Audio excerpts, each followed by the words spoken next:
versets 44 à 45.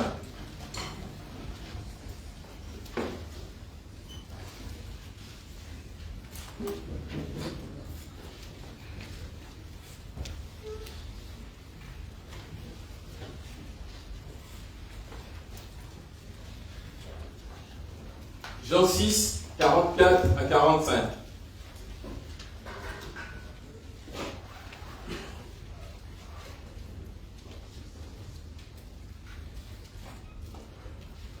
Si nous avons trouvé, nous allons lire au nom du Père, du Fils et du Saint-Esprit. Sachant que nous aurons un deuxième texte en référence tiré dans Jean 4. Pour ceux qui prennent des notes, Jean 4, versets 13 à 15. Donc, lisons notre texte de référence, Jean 6, 44 à 45.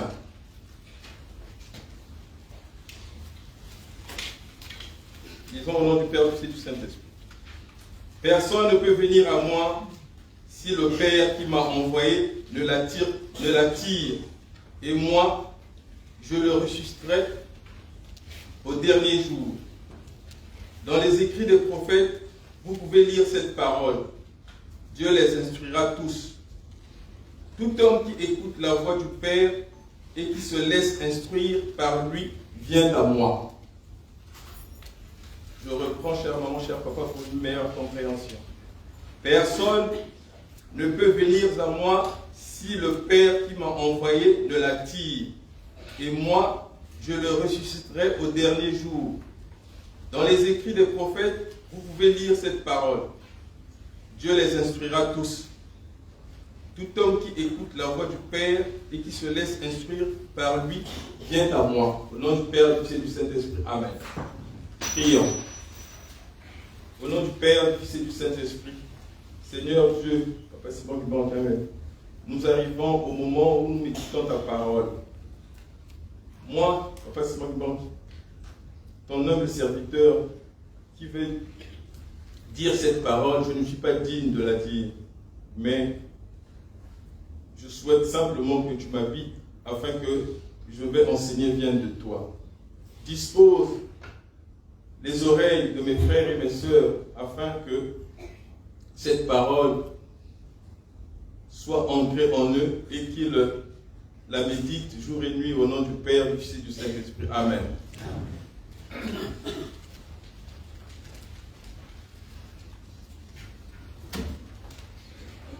Chère maman, cher papa,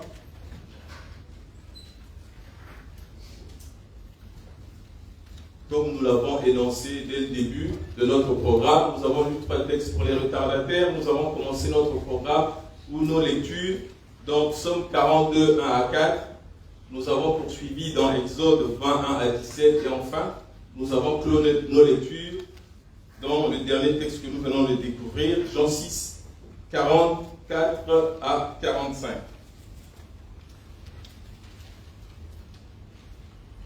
Comme ça a été signalé dans les prières, aujourd'hui est un jour particulier pour nous tous, chère maman, cher papa. Et cette journée nous pousse à une profonde méditation. Chère maman, cher papa, nous sommes des voyageurs sans bagages sur cette terre. Nous y venons les mains vides. Et nous quittons cette terre également sans le moindre collier à la main. Ainsi, il arrive un moment où l'on s'interroge, chère maman, cher papa. À un moment de notre vie, nous nous interrogeons. Qui sommes-nous? D'où venons-nous? Avons-nous été créés par un être supérieur ou un Dieu? À toutes ces questions, chère maman, cher papa, nous tous ici, nous avons trouvé des réponses à ces questions. Et c'est la vraie raison de notre présence ici. C'est parce que nous avons trouvé des réponses à ces interrogations. Batata maman, tuzali ka payana mokili. Toyaka baboko pamba, tozongaka mpe baboko pamba. Ezalaka na baetape ya bina biso, tomitunaka mituna, moto azali nani, auta wapi? Est-ce que Nzambe azali? Mais ba mituna wana, ba eyano biso, tozali awa toyebi, ba réponse, ya ba question wana. Yango wana, raison pour laquelle lorsque nous plongeons dans le premier texte que nous avons lu dans le psaume 42, ce cantique de méditation des Coréites, c'est-à-dire les Coréites, c'était les descendants de Corée, qui étaient les gardiens, qui gardaient les portes du temple. Donc, dans ce cantique de méditation, l'auteur se lamente et il soupire en disant « J'ai soif de Dieu, j'ai soif du Dieu vivant. Quand pourrais-je me présenter devant lui ?» Voilà l'interrogation de l'auteur de ce cantique. J'ai soif de Dieu. Quand est-ce que je pourrais me présenter devant lui? Cher maman, cher papa, cette méditation, lorsque nous la lisons bien, nous voyons que l'auteur pleure au quotidien. Dans mon cas-là, oyo totangi tozali komona que moyebi nzembo oyo azali kolela po lipa na ye à chaque jour ezali kolela po te azali na posa amona Nzambe. Chère maman, cher papa, chers enfants, écoutez bien cette parole. Écoutez bien cette méditation. L'auteur nous dit, j'ai soif de rencontrer Dieu. Parce que, comme nous l'avons dit dès le début, on se questionne. Qui sommes-nous? D'où venons-nous? Où allons-nous? Sachant que nous sommes des voyageurs, comme on a dit dès le début de notre méditation. Nous sommes des voyageurs sans bagage. Quel est notre destin? Quel sera notre destin? Sur cette interrogation, nous avons soif. Nous avons envie de rencontrer Dieu pour qu'il nous donne des réponses. Mais moi, j'ai eu la prétention de dire que nous tous ici, nous avons compris. Nous connaissons les réponses aux questions que nous nous sommes posées. Qui sommes-nous? D'où venons-nous? Quel sera notre destin? Motoso qui aille na mokili.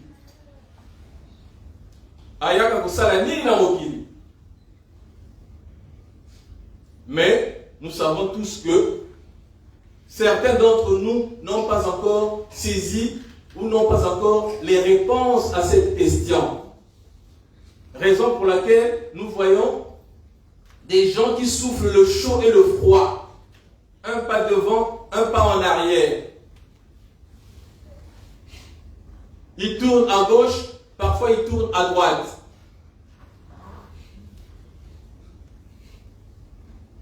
Cher maman, cher papa, c'est très important de comprendre quel est le destin de l'être humain sur cette terre.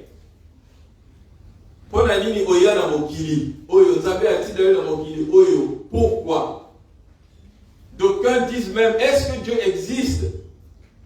À cette question, les plus insensés répondent, Dieu n'existe pas. Cher maman, cher papa, le psalmiste, lorsque nous revenons à ses pleurs, à ses lamentations, il dit, il pleure au quotidien. Il pleure au quotidien. Son pain quotidien, ce sont les pleurs, les larmes.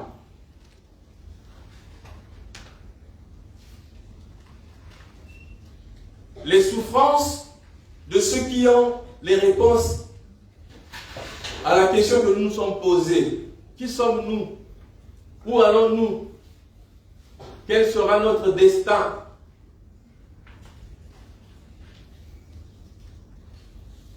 Nous sommes appelés à souffrir sur cette terre. Parce que sur cette terre, c'est le territoire de Satan. Et nous qui sommes ici, nous pensons que nous avons compris cela. Ou nous avons compris ceci. Raison pour laquelle nous cherchons un refuge. La maison de notre Père devient un refuge pour le malin.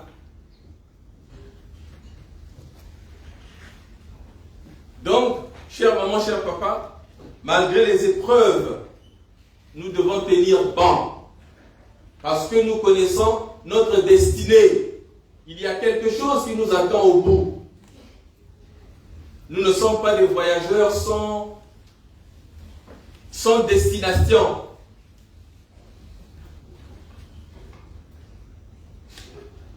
Nous ne sommes pas des... Je n'ai pas envie d'utiliser un terme inapproprié, mais nous savons tous qu'il y a des animaux domestiques. Lorsqu'ils quittent la maison familiale, c'est-à-dire la maison où il est choyé, les animaux de compagnie, lorsqu'il n'a plus de famille d'accueil, on dit c'est un chat errant. Ou bien c'est un chien errant. Il n'a pas de famille d'accueil. Chien errant, chat errant. C'est-à-dire, moi, à la famille T, à la Ranalibanda, Niaouana, à Tambola, il n'a pas de famille d'accueil. Raison pour laquelle j'avais parlé de la maison de notre Père, qui est un refuge. Nous ne sommes pas des chats ou des chiens errants. Nous sommes venus à Dieu pour qu'il soit notre protecteur, notre guide. Parce que nous savons, nous connaissons notre destinée finale. Le cantique entonné par les GTK dans le premier tour de chant a été, comme on dit, très édifiant. Et pour les jeunes esprits qui ne comprennent pas le lingala, le cantique entonné dans le deuxième tour de chant, nous dit ceci. J'étais dans le trou noir, j'ai entendu l'appel de Simon Kimbangu, qui m'a dit, fais ton baptême et suis-moi pour espérer la vie éternelle. Tu seras appelé croyant le jour de ta résurrection, parce que tu es l'espoir du Seigneur. Voilà ce que le cantique nous a dit. Un cantique d'une profondeur mais vraiment palpable. Chère maman, cher papa, ce cantique s'adresse à nous qui avons choisi aujourd'hui de suivre Dieu, de signer ce contrat-là, de signer ce contrat avec Dieu. Et puisque nous avons choisi d'être en alliance avec notre Dieu, chère maman, cher papa, lorsqu'il y a alliance, lorsque vous faites alliance avec quelqu'un, ou lorsque vous faites un contrat entre deux parties, il y a toujours des termes du contrat. Parfois c'est écrit en petit. Pensez à nos assurances, à nos contrats d'assurance, à nos contrats de téléphone. Tu signes un contrat, mais est-ce que tu as bien lu ce qui est marqué là-dedans? En tout petit parfois. Parce que c'est des entreprises qui cherchent de l'argent. Mais nous, Dieu, notre Dieu, parce que nous avons signé un contrat où nous sommes en alliance, nous voulons être en alliance avec lui, Dieu nous a donné sa loi, la loi de Moïse, que nous avons lu dans Exode 20. Nous avons les lois de Moïse quand on lit dans les autres, et nous avons les préceptes tout à l'heure, après la cérémonie, pour nos frères et sœurs qui sont concernés. On va nous relire la loi, les préceptes. Ça, ce sont les termes du contrat. Tu ne tueras point, tu ne feras pas ceci, tu ne feras pas cela. Est-ce que tu es prêt à le pratiquer? Si le jour où tu vas rompre le contrat, les conséquences seront désastreuses pour celui qui rend le compte. Moi, je me suis amusé à rompre unilatéralement mon contrat pour une chaîne de télévision. Ils m'ont dit qu'il faut payer les 24 mois qui te restent. J'ai dit, oh, c'est quoi? Ah oui, c'était marqué sur le contrat. Si tu rentres aujourd'hui, tu dois payer. C'est Dieu, c'est pareil. L'histoire biblique est très prolifique sur les exemples. Dieu a fait alliance avec des hommes, avec des peuples. Mais lorsque le contrat a été rompu, qu'est-ce qui arrive? C'est des châtiments. C'est des sanctions. Cher maman, cher papa, voilà comment nous devons comprendre le texte de l'Exode 20, la loi de Moïse. Nous avons accepté Dieu. Oui, mais Dieu nous dit, oui, je suis prêt à vous recevoir dans ma maison. Mais dans ma maison, il faut bien vous tenir. Il faut bien vous tenir. Cette maison va vous servir d'abri contre le malin. Mais il y a des règles. Avant d'entrer là-bas, vous vous essuyez les pieds parce que vous avez marché dans la boue. Vous ne crachez pas. Vous ne faites pas ceci. Vous ne faites pas cela. Les règles. Voilà comment nous devons nous comporter parce que nous avons choisi ce chemin. Celui qui ne respecte pas les termes du contrat, je le répète, gare à la sanction, gare au châtiment. Nous passons à notre troisième texte de méditation.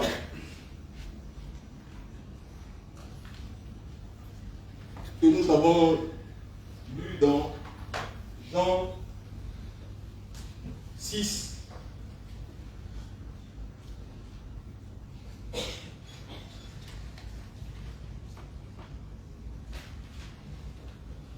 Jean 6, 44 à 45. Pour nous rafraîchir la mémoire, je redis le texte, puis les cours. On nous dit, personne ne peut venir à moi si le Père qui m'a envoyé ne l'attire. Et moi, je le ressusciterai au dernier jour. Mais, dans les écrits des prophètes, vous pouvez lire cette parole. Dieu les instruira. Tout homme qui écoute la voix du Père et qui se laisse instruire par lui vient à moi. Qui parle dans ce texte? Les jeunes esprits vont se dire, mais qui est ce monsieur-là? C'est qui là? C'est qui nous parle? Notre Seigneur Jésus-Christ, qui s'adresse à nous. À cette époque, pour refaire un peu d'exégèse, chère maman, cher papa, Jésus-Christ a des apôtres qu'il appelle maîtres. Donc il est en train de les instruire. Et c'est en les instruisant.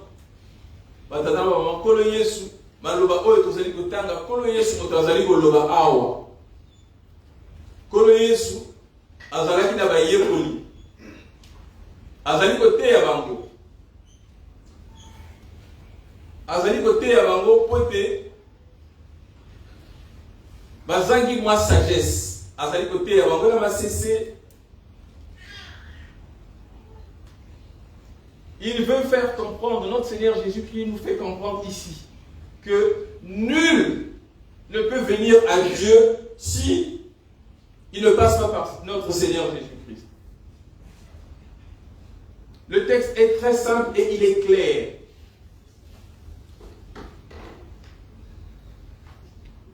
Nous avons au sein de notre Église les cantiques kimbongistes.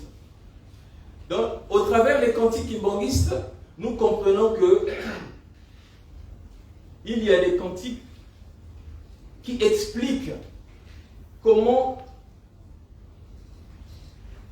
un individu peut être appelé à Dieu. J'ai beaucoup d'expérience au travers des enseignements que modestement je donne aux jeunes enfants. Je veux vous faire part d'une expérience qu'un catéchumène m'avait racontée. Cette jeune maman, une catéchumène que j'ai eue, elle m'a expliqué un événement, j'en avais les larmes aux yeux. Cette maman est encore au collège. Elle m'a dit, je suis ici parce que j'ai vu papa qui se levait. Ah bon? Mais qu'est-ce qui s'est passé? Nous étions là. J'ai dit, parle pour que cette expérience soit partagée par les autres catéchumènes. Cette maman avait une santé assez fragile. Elle avait une maladie assez grave. Et elle devait subir une intervention chirurgicale grave. Et les médecins ont dit, ça passe ou ça casse. Sa mère, très croyante, lui a dit, n'aie pas peur. Nous avons Dieu, Papa Simon Kimbangu. Donc si tu pries, Papa Simon Kimbangu va t'exaucer. La petite a dit, oh, elle n'y croyait pas du tout, mais pas du tout. Sa maman a insisté. Aie la foi en notre Dieu. Les choses vont bien se passer. Je vous précise bien qu'on a fait comprendre à la jeune femme à la jeune maman que, où ça va passer, où ça va casser, elle va perdre l'usage de ses membres, c'est-à-dire de ses pieds à vie. Elle risque de finir sur un fauteuil roulant. Et cette maman va rentrer au bloc opératoire. Lorsqu'elle va rentrer au bloc opératoire, elle avait un stress, mais pas croyable. Sur son lit, Papa Simon Kimbangu, de 21, va venir soulager sa peur. Donc elle va voir une vision, Papa Simon Kimbangu va lui apparaître. Elle va dire, mais pourquoi tu pleures? Qu'est-ce que ta maman t'a dit? Arrête de pleurer. Et finalement, l'opération s'est très bien passée. L'opération se passe très bien. Cette maman entre en état de convalescence. Elle est en état de convalescence. Chère maman, cher papa, je vous raconte l'expérience d'une jeune enfant qui n'a pas encore, enfin, une jeune adolescente qui n'a pas encore la majorité. Et finalement, en état de convalescence, elle ne pouvait pas marcher, histoire que les plaies cicatrisent. Elle restait seule à la maison. Pendant des jours, les plaies ont commencé à cicatriser. Et, toute seule à la maison, dans sa convalescence, elle aura besoin d'aller chercher quelque chose de très important. Elle dit, mais il faut que j'y aille, mais je ne peux pas. Je ne peux pas. Comment je fais? Dans leur maison, dans leur appartement, chère maman, cher papa, il y a les photos de papa qui sont lequel les papas d'Yalunga, les papas d'Yalunga. La photo de papa qui se levait lui dit, lève-toi et marche. Ça, c'est... Elle nous raconte ça avec émotion. La photo de papa qui se levait, qui est dans leur appartement, lui donne l'ordre.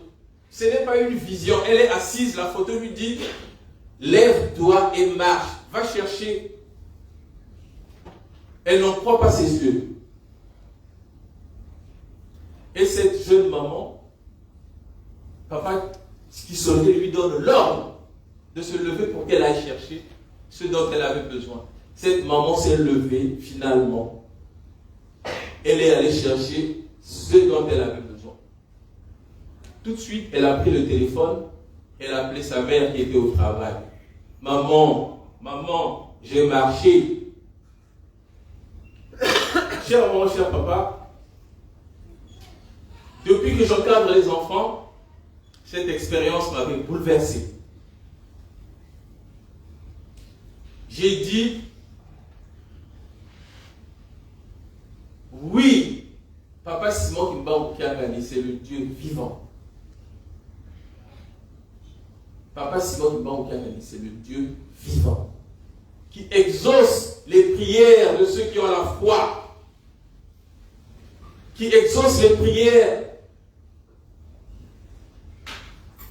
de ceux qui pratiquent l'amour, les commandements et les bonnes œuvres. Papa Simon Kimba-Okiangani, c'est le Dieu qui donne la vie. Et donc, chère maman, cher papa, au travers de cette expérience-là, comprenez bien que lorsque vous recevez l'appel, on ne devient pas kimbangiste par hasard. Papa Diagueda le disait bien. Pour aujourd'hui, nous qui sommes concernés par cette cérémonie du baptême, ou des convertis, Toyeba, Soki Oyoki Mbela, Yatata Nzambe. Si tu reçois l'appel, c'est parce que tu as été marqué de son sceau. Si tu reçois l'appel, Soki Oyoki Mbela, c'est parce que Nzambe a Tchayo et les mots. Nous sommes ici, nous avons reçu l'appel. C'est parce que nous avons le sceau. Mais, Papa Simon Kimba-Okiangani précise tous les jours dans ses exhortations, il dit, attention à ne pas perdre vos sceaux. Faites attention, ne perdez pas vos sceaux, c'est-à-dire vos kebas, vos bungisa et les habiletés. Même si tu as été marqué du sceau divin, Satan peut t'emmener dans la perdition et te faire perdre ton sceau. Donc, chère maman, cher papa, nous sommes ici, c'est parce que nous voulons hériter de la vie éternelle. Et notre Seigneur Jésus-Christ, lorsque nous lisons dans les textes, dans les Saintes Écritures, dans Jean 4, notre Seigneur Jésus-Christ rencontre une dame qui puisait de l'eau dans un puits, une Samaritaine. Jésus-Christ a demandé de l'eau à cette maman. Donne-moi un peu de ton eau que tu puises. Cette dame a dit, mais nous les Samaritains et vous, on ne s'entend pas. Comment est-ce que je vais te donner de l'eau? Jésus-Christ a dit, si tu savais,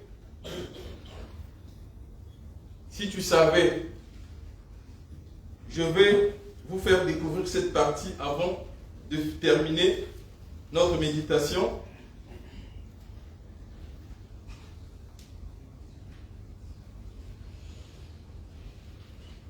Jésus-Christ a fait comprendre à la dame, moi, dans mon puits, il y a l'eau vive, l'eau qui donne la vie éternelle.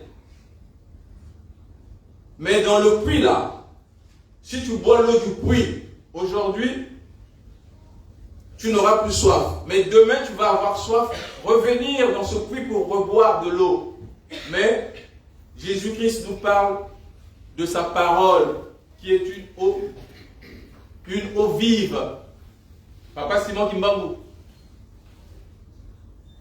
est venu nous instruire, comme nous avons lu dans le texte de méditation. sa parole, cette parole qui est pour nous comme une eau qui va nous apporter la vie éternelle. C'est la raison de notre présence ici. Donc, chère maman, cher papa, soyons forts, fidèles. Soyons forts et fidèles. Croyons en ce que nous faisons pour que Dieu nous exauce aujourd'hui et à jamais au nom du Père, du Fils et du Saint-Esprit. Amen. Amen. Levons-nous pour la prière universelle. Prions au nom du Père, du Fils et du Saint-Esprit. Notre Père qui es aux cieux, que ton nom soit sanctifié, que ton règne vienne, que ta volonté soit faite sur la terre comme au ciel. Donne-nous aujourd'hui notre pain quotidien. Pardonne-nous nos offenses comme nous aussi nous pardonnons à ceux qui nous ont offensés. Ne nous soumets pas à la tentation, mais délivre-nous du mal, car c'est à toi qu'appartiennent donc les siècles, le règne, la puissance et la gloire au nom du Père, du Fils et du Saint-Esprit. Amen. Amen. Un cantique, s'il vous plaît.